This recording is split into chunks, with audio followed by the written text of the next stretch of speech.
తండ్రి అయిన దేవునికి యేసుక్రీస్తు ప్రభు వారి శ్రేష్ఠ నామంలో కృతజ్ఞతాస్తులు చెల్లిస్తూ ఈ కార్యక్రమం చూస్తున్న మీ అందరికీ నా ప్రత్యేకమైన వందనాలు. ప్రార్థన చేసుకుందామండి. ప్రేమ కలిగిన మా ప్రీతండి, మీ ఘనామానికి స్తోత్రాలు. మీ యొక్క కార్యక్రమాన్ని చూడటానికి, మీ కార్యక్రమం చేయటానికి కూడా మీరు ఇచ్చిన అవకాశాన్ని బట్టి మా ప్రభువైన యేసుక్రీస్తు వారి దివ్యనామంలో మీకు కృతజ్ఞతాస్తులు చెల్లించి వేడుకొనిచున్నాం పరమ తండ్రి. ఆమేన్. ప్రియమైన వాళ్ళారా, దేవుని యొక్క మహాకృపను బట్టి మనము పరలోకము, భూలోకము, మృతుల లోకము, 3 లోకాలు. ఈ 3 లోకాల గురించి బైబిల్ గ్రంథమే చెప్పాలి, ఇంకే గ్రంథం చెప్పలేదు. అయితే పరలోకములో దూతల పాలన విధానం గురించి, అంటే దూతలు అంటే వర్తమానం తీసుకెళ్ళేటువంటి వారు, వర్తమానం చెప్పేటువంటి వారు. భూలోకంలో కూడా రాజుల దగ్గర వర్తమానం చెప్పేటువంటి వారిని, సంఘపు దూతలుగా ఉన్నటువంటి వారిని దూతలని పిలుస్తూ ఉంటారు. భూలోకంలో ఈ దూతలుగా ఉన్నటువంటి వారు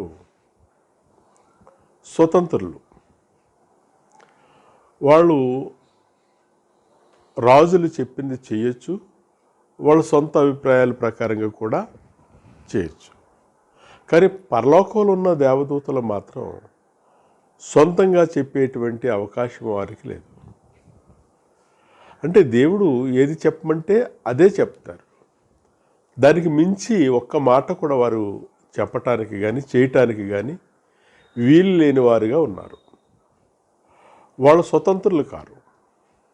మనం స్వతంత్రులు, మానవులు స్వతంత్రులు, సాతాను కూడా స్వతంత్రులు. అంటే ఇప్పుడు మనం చూస్తున్న ఈ కార్యక్రమంలో, పాలనా విధానంలో, ఈ పాలనా విధానంలో దేవునికి ఒక్కడికే అధికారం. ఒకసారి మనం కీర్తన గ్రంథం 89వ అధ్యాయము 7వ వచనం చదువుతున్నాను. పరిశుద్ధ దూతల సభలో ఆయన మిక్కిలి భీకరుడు, తన చుట్టూనున్న వారందరికంటే భయంకరుడు. భీకరంగా ఉన్నాడట దేవుడు. తన చుట్టూ ఉన్నవారు ఎవరున్నారంటే కోట్లాది దేవదూతలు ఉన్నారు. అది ప్రకటన గ్రంథం 5:11లో చూస్తే కోటాను కోట్ల దేవదూతలు ఉన్నారు. కోటాను కోట్ల దేవదూతల్లో షెరీపులు, కెరూపులు, వర్తమానం చెప్పేవారు, యుద్ధానికి బయలుదేరేటువంటి వారు, ప్రధానులు, అధికారులు చాలామంది ఉన్నారు. వాళ్ళందరిలో భీకరుడిగా దేవుడు చూస్తున్నాడు. కొనసాగి చేస్తే చాలు. ఆయన ఆలోచన ఎలా ఉన్నదో ఆ ఆలోచన ప్రకారంగానే దేవుడు చెప్తున్న విధానంగా తప్ప వాళ్ళు ఒక్క అడుగు కూడా ముందుకు వేయరు. అలాంటి సభలో భీకరుడిగా ఉన్నాడట తన చుట్టూ ఉన్న వారి కంటే. దేవదూతలు ఎంత ఉన్నారంటే ప్రకటన గ్రంథం 10వ అధ్యాయము 1వ వచనంలో భూమి ఆకాశాలంత ఎత్తుగా ఉన్నది. యోహాను గారికి పద్మాసు దీపంలో భూమి ఆకాశాలంత ఎత్తు కనిపిస్తున్నాయి దేవదూతలు.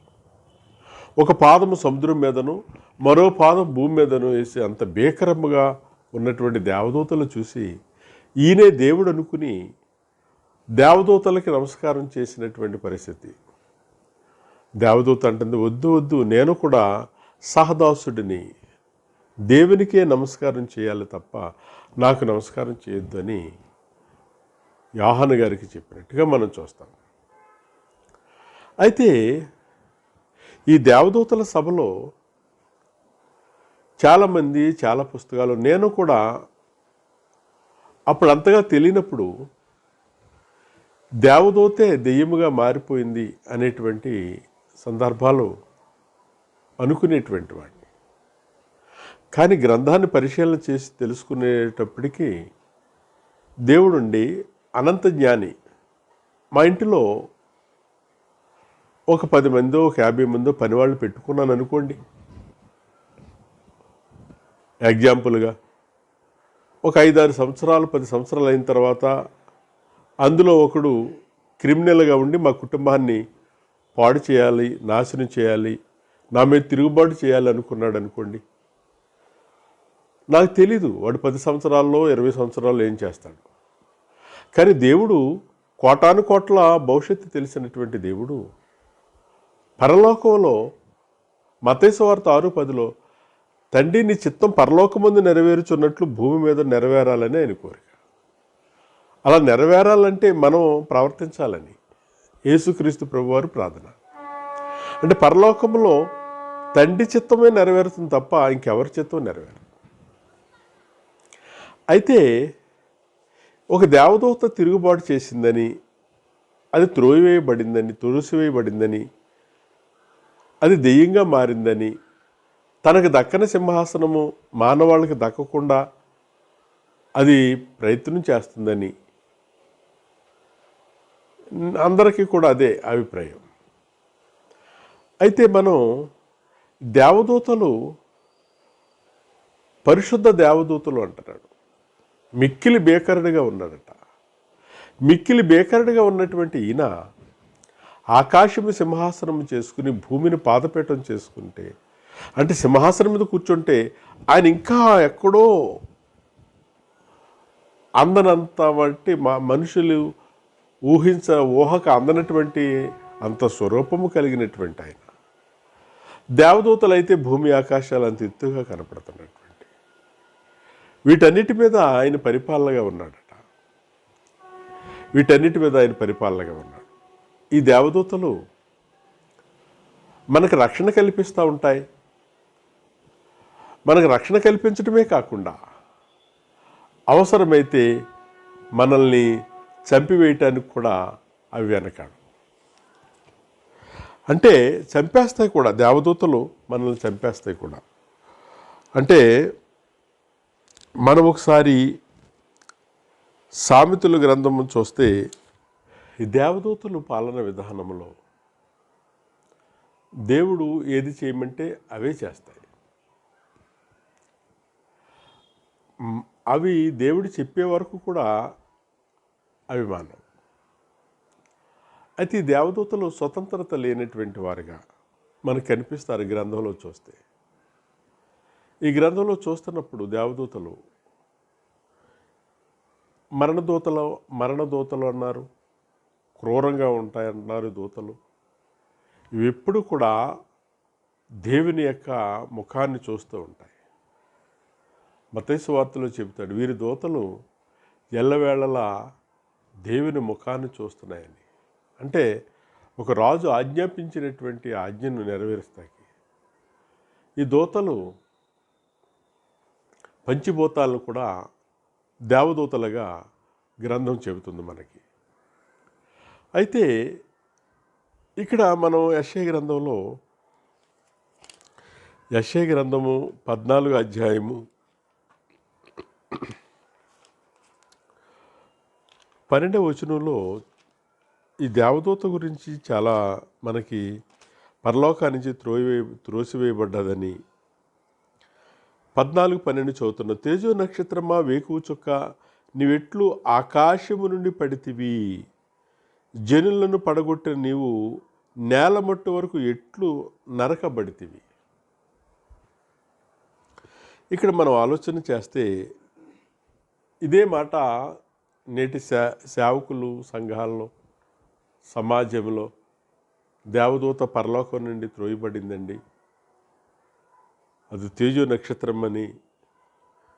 పరలోకం అనట్లేదు ఇక్కడ. మీరు బాగా ఆలోచన చేస్తే 14-12లో తేజో నక్షత్రమా వేకువ చుక్క నువ్వెట్లు ఆకాశము నుండి పడితివి. పరలోకం నుండి పడితివి కాదు, ఆకాశము నుండి పడితివి. ఇక్కడ ఈ రోజుని బైబిల్ అందరి చేతుల్లో అందరి గృహాల్లో ఉంటుందండి. చాలామంది బైబిల్ చదివేటువంటి సమయం లేదు.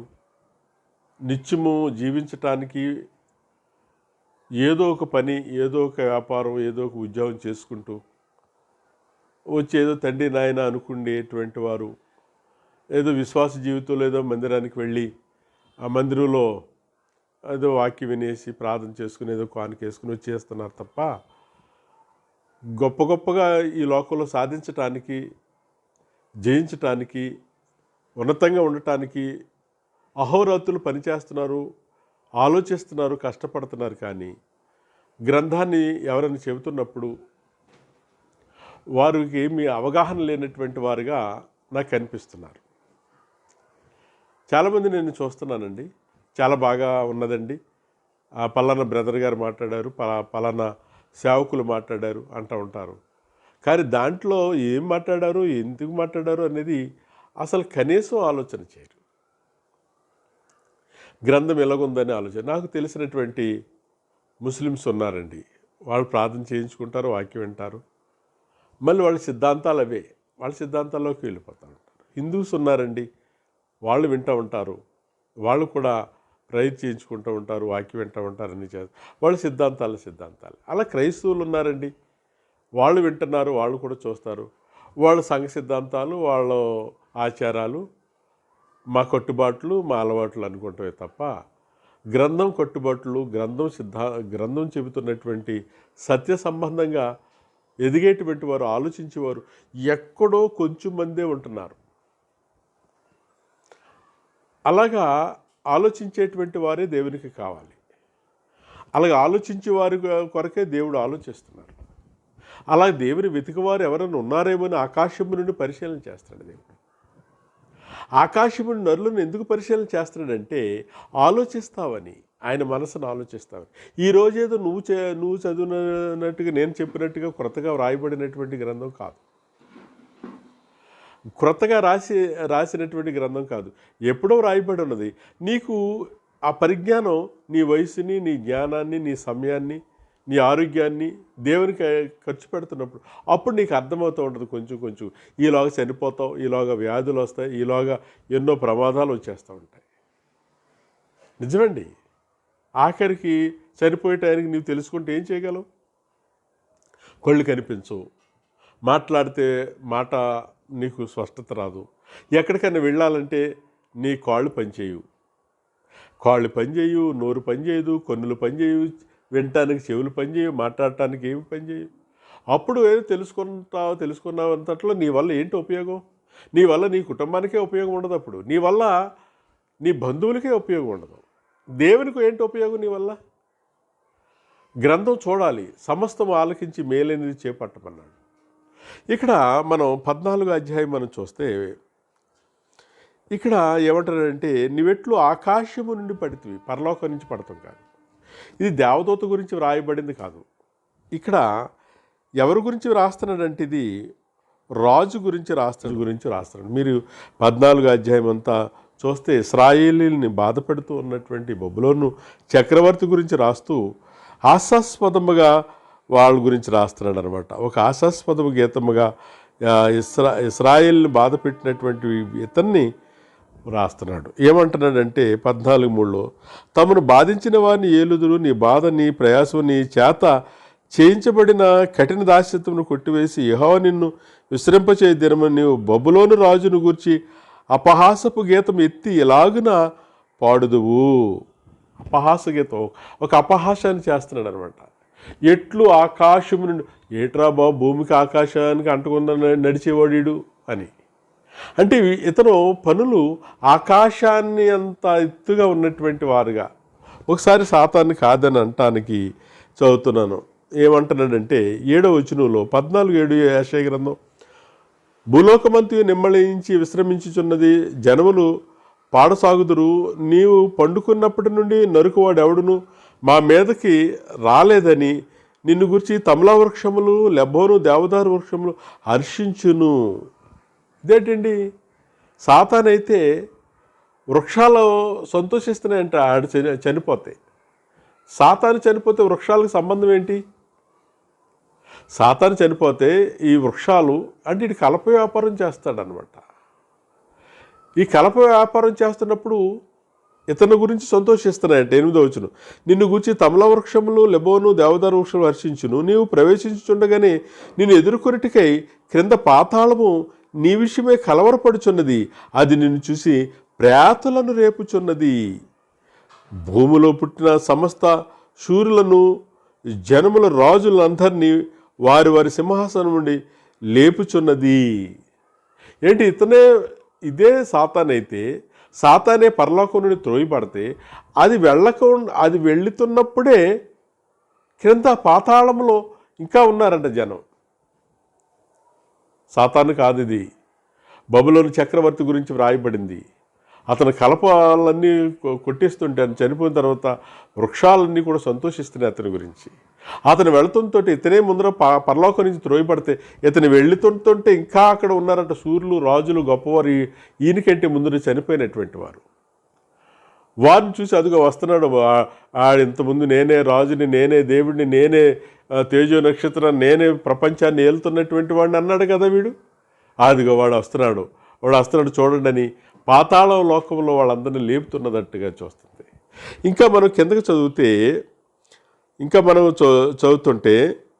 11వ వచనం, నీ మాహత్యమును నీ స్వరమును పాతాళమున పడవేయబడిను, క్రింద పురుగులు వ్యాపించును, కీటకాలు నిన్ను కప్పును, పురుగులు వ్యాపించు. ఇదేంటి, సాతాను ఆత్మ కదండి, శరీరం కాదు కదా.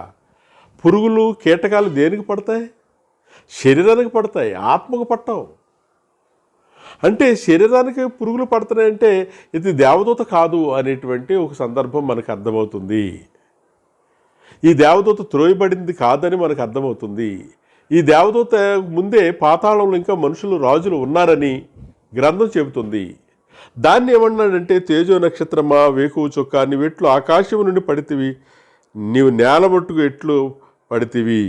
నేను ఆకాశమునికి ఎక్కిపోదును, దేవుని నక్షత్రమును పైగా నా సింహాసనం హెచ్చింతును, ఉత్తర దిక్కునున్న శోభాపర్వతం మీద కూర్చుందును, మేఘమండలం మీదకి ఎక్కుదును, మహోన్నతునితో నన్ను నేను సమానునిగా చేసుకుందునని నీవు మనసులో అనుకుంటివి కదా.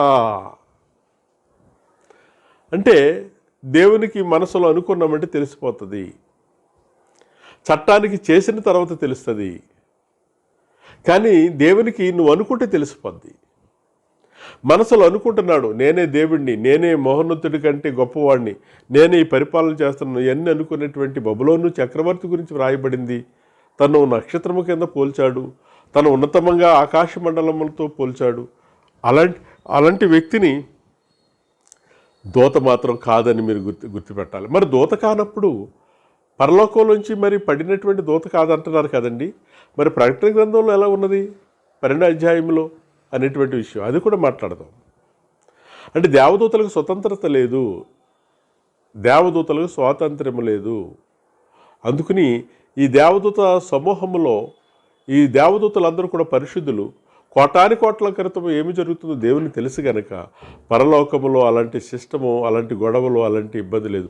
అలా ఇబ్బంది అయితే పరలోకంలో నీ చిత్తం నెరవేర్చున్నట్టు భూమి మీద నెరవేరుగా కానీ యేసుక్రీస్తు ప్రార్థన చేస్తే పరలోకంలో ఉన్న గొడవలే భూమి మీద కూడా ఉంటాయి, పరలోకంలో ఉన్న మోసమే భూమి మీద ఉంటుంది, పరలోకం మీద ఉన్న క్రిమినల్సే భూమి మీద ఉంటారు. ఈ పరలోకానికి భూమి మీదకి తేడా లేకపోతుంది. పరలోకం ఎలా అవుతుంది అయ్యి బాబు? అది పరలోకం కాదు. మరి పరలోకం కాదన్నప్పుడు ఈ దేవదూత ఏంటి, ఈ దెయ్యం ఏంటి అనేటువంటి విషయాలు మనం ముందు తెలుసుకుందాం. ఈ దేవదూతలు కోటాను కోట్ల దేవదూతలు ఉన్నాయి. ఈ కోటాను కోట్ల దేవదూతలతో సంభాషణ చేస్తున్నట్టుగా దేవుడు చూస్తున్నాం.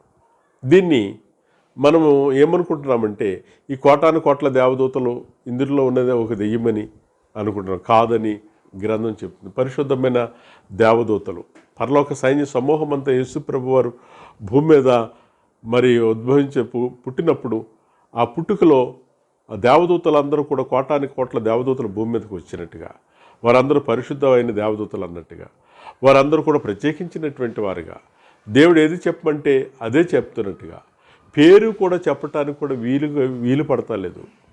సంసోను గారు యొక్క తల్లిదండ్రులు కనిపించినటువంటి దేవదూత అతడు పురుషుని స్వరూపంలో ఉన్నాడు, పేరు చెప్పమంటే అది వీలు కాదని చెప్పారు. అంటే పేరు అడిగినప్పటికీ కూడా చెప్పనటువంటివి అవకాశం. దావీదు గారు పొరపాటు చేసినప్పుడు జనాభా లెక్కలు చేస్తున్నప్పుడు చేస్తే అప్పుడు దావీదు గారికి కనిపించిన దేవదూత కొన్ని వేల మందిని చంపేస్తుంది. ఖడ్గం తీసుకుని చంపేస్తుంటే దేవుడు వాళ్ళ పట్ల బాధపడి ఆ పాప ఇంకా నువ్వు ఇంకా చంపొద్దు అనే వరకు కూడా దేవదూత చంపుతూనే ఉంది. అంటే దేవుడు ఆజ్ఞాపించేటువంటి వరకు కూడా అవి చేస్తూనే ఉంటాయి. ఆజ్ఞాపిస్తే ఆజ్ఞ మీరి ఎదరికి వెళ్ళవు. అది దేవదూతల యొక్క పాలన. అలాగ ఉన్నది పరిపాలన ఉన్నది, అది పరలోకం. ఆ పరలోకంలో ఉన్నటువంటి ఆ సందర్భాన్ని మనకి చెబుతున్నాడు. రేపొద్దుట ఇలాగా సాతాను విరోధంగా ఉన్నదంటే దేవుడు కోట్లాను కోట్ల క్రితం ఉన్నటువంటి మహాజ్ఞానం, అనంత జ్ఞానం, అంత జ్ఞానం కలిగినటువంటి దేవుడు, అనంత జ్ఞాని అయినటువంటి దేవుడు, భవిష్యత్తులో ఏది జరుగుతుందో తెలిసినటువంటి దేవుడు పరలోకంలో అలాంటి వాళ్ళు పెట్టుకుంటే భూలోకంలో చాలామంది భూలోకంలో దేవుళ్ళు అనబడినటువంటి వారు భూలోకంలో తిరిగి ఆయన ఏం చేస్తున్నాడు ఇంటికి వచ్చేసరికి తన విషయం తెలుసుకోలేనటువంటి వారు 3 లోకాలు తిరుగుతున్నారు. ఇంటికి వచ్చేసరికి ఏం జరుగుతుందో వాళ్ళకి తెలియట్లేదు. ఇంటికి వచ్చేసరికి ఏం జరుగుతుందో తెలియట్లేదు. తన కొడుకు అనేది తెలియకుండా ఖండించేసినటువంటి సందర్భాలుగా కొన్ని కథలు చూస్తాం. కథలండి అవి. అలాగా ఎక్కడికి వెళ్ళిపోయిందో తెలియకుండా తన విషయమే, తన ఇంటిగాడి విషయమే తనకు తెలియకపోతే, తన దూతల విషయాలే తనకు తెలియకపోతే, తన దూతలే తిరుగుబాటు చేస్తారన్న విషయం తెలియకపోతే 2 రోజులు పోయి తెలిసినా తెలియకపోయినా 2 కోట్ల సంవత్సరాల కోసం తెలిసినా తెలియకపోయినా తెలియనట్టే. దేవుడు అనంత జ్ఞాని. కానీ ఆ దేవదూతలు కాదని మనం కొలిదే ఎపిసోడ్లో మనం మాట్లాడుకుందాం. అందుకని దూతల సభలో భీకరంగా ఉన్నారు. ఎప్పటికప్పుడు సభ జరుగుతూ ఉంటుంది. అందుకని పరిశుద్ధమైన దేవదూతల సభ జరుగుతూ ఉంటుంది. ఆ సభలో యోబు గ్రంథం మనం చూసినప్పుడు ఆ యోబు గ్రంథంలో ఈ దేవదూతలు ఎప్పటికప్పుడు సమాచారాన్ని పట్టుకెళ్తాయి. భూలోకంలో జరుగుతున్న సమాచారాన్ని ఎప్పటికప్పుడు దేవదూతలు పట్టుకెళ్ళి దేవుని దగ్గర అందిస్తూ ఉంటాయి.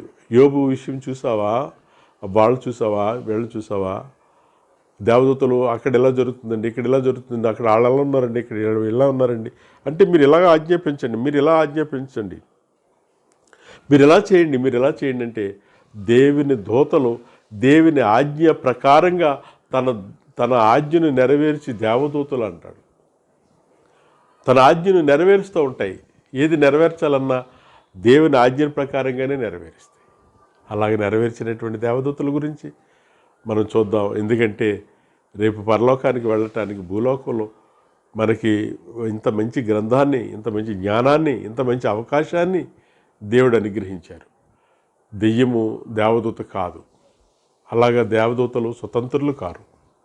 అందుకని మనం కూడా భూలోకంలో కూడా దూతలు ఉన్నారు. ఆ దూతలు ఎవరనేది కొలది మనం చూద్దాం. ఇంతవరకు వాక్యం విన్నందుకు మీ అందరికీ నా ప్రత్యేకమైన వందనాలు.